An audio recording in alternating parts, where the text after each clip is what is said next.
কালকে 1-1:30 বাজে আমার বাড়িতে স্বামী, তমিজ, মুন্না, মনির তারা গেছে।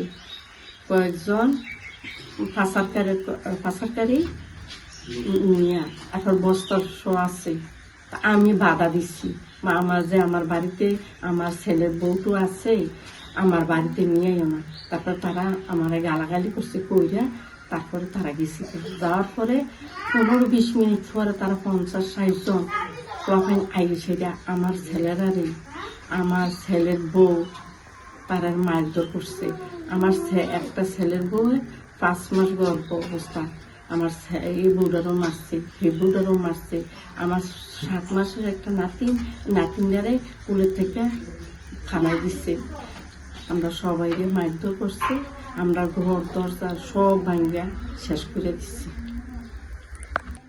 আমার ছেলের বউয়ে, মেজো ছেলের বউয়ের হাতে একটা বালা ছিল, গলায় একটা নেকলেস চেইনা ছিল, এই নিয়ে গেছে।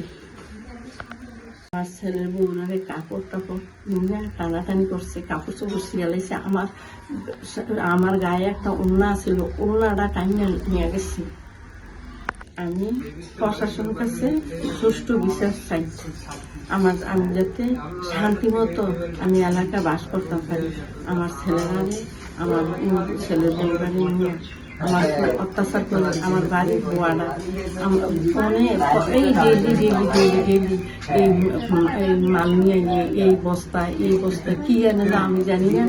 বাধা দিলে আমার উপর গালিগালাজ করে মারতো।